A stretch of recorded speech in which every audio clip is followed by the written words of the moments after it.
So took the free jet ski on a ride after rebuilding the starter relay and starter Bendix, and it took on a lot of water. Almost sunk it in the Missouri River, and found out that where the water was leaking from was the drive shaft seal right here. So the pump housing, apparently the sealant breaks down and forms a major leak. So yeah, gonna fix that now. I'm gonna start first with disassembling the intake grate and the ride plate so that I can get the housing out. Hop up, hop. Good.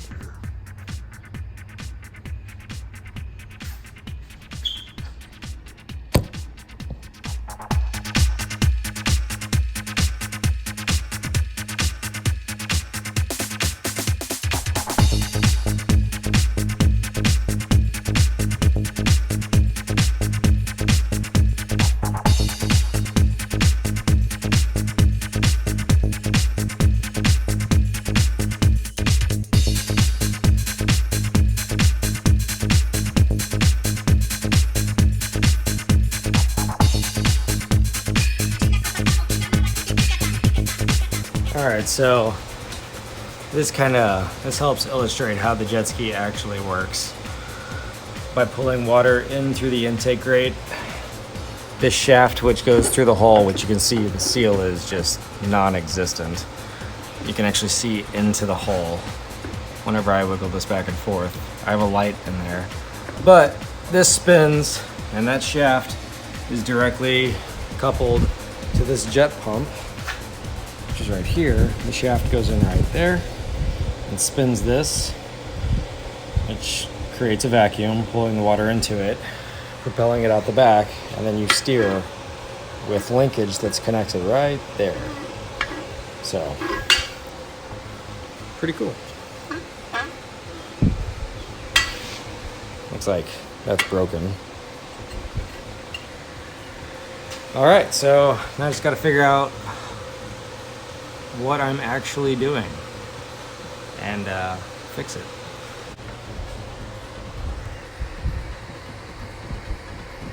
The seal that I'm talking about is right there. So you can see that the output of the engine is right here, and then that spins a shaft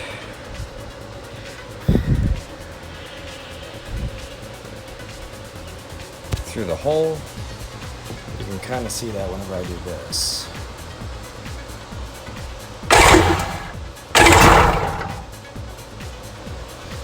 All right, time to take that apart.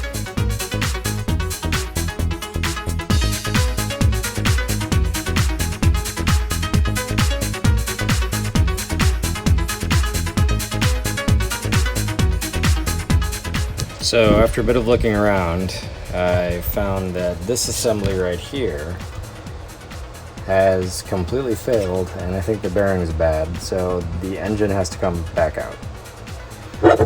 As you can see, falls in. So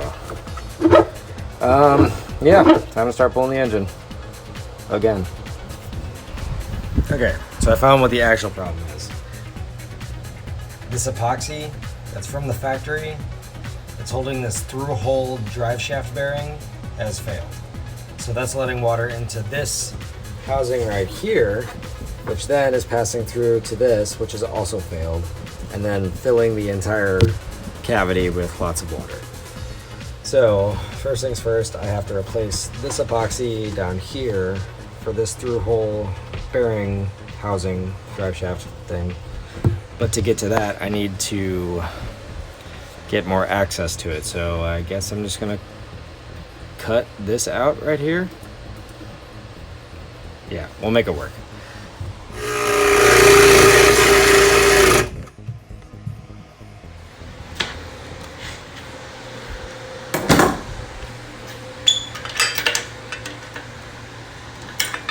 Oh, that's hard.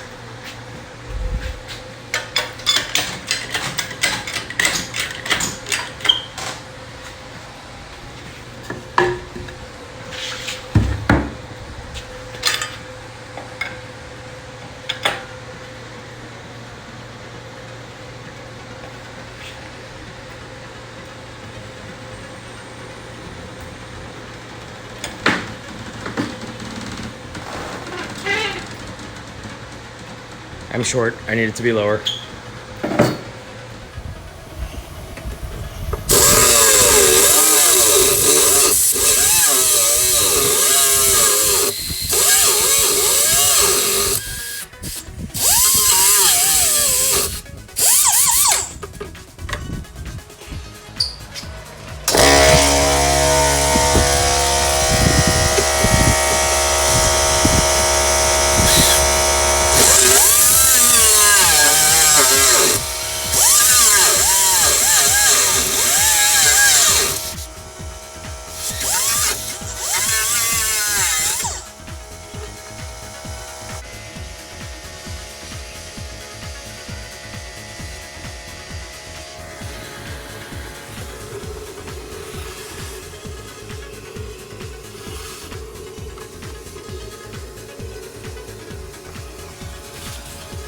So I decided to fill it with water and see where the water level is when it actually starts leaking.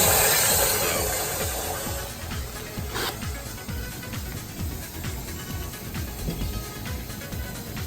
Imagine here in just a second we'll start seeing it funnel out of this shaft.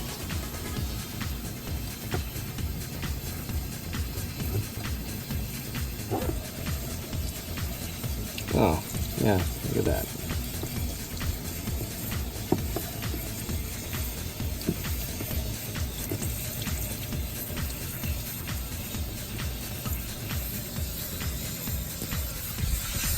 Definitely didn't need to cut this notch out of the hole, but I found where the problem's at.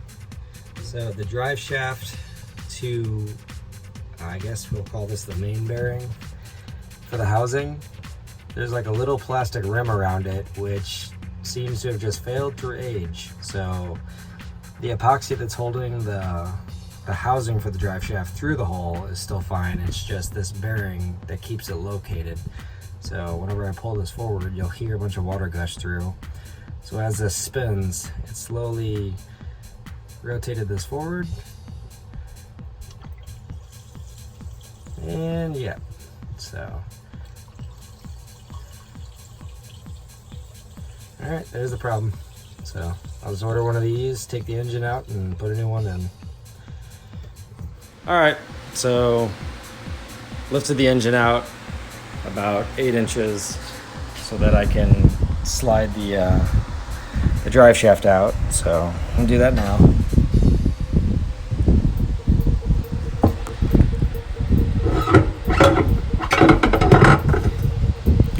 So that's why the engine had to be lifted up, is because this drive shaft can't be slid out with the engine still in front of it. And there's the piece that failed. You can see the seal all the way around it just disintegrated. So yep, new one's on order, should be here 3 days from now. So the part's removed. This is it. You can see that the seal around the perimeter here, or circumference, has failed, allowing water to get through the inside of the drive shaft area to the hole. And here's the new piece. So, gonna install that now.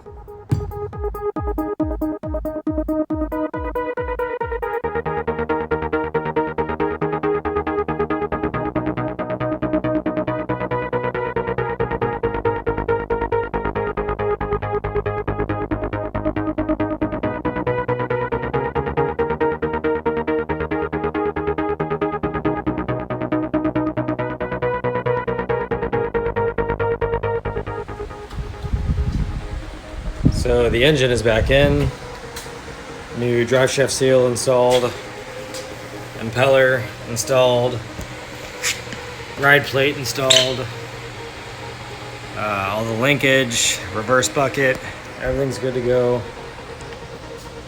So hopefully it starts up. I don't know if there's a certain way to align the drive shaft, but what I basically did was I hooked everything up, and once the drive shaft to the engine was mated, I loosened the seal and then basically just retightened it so that it would be as close to in line as possible. So if there wasn't any tension left to right or up to down. So There's no reason it shouldn't start, but we'll see.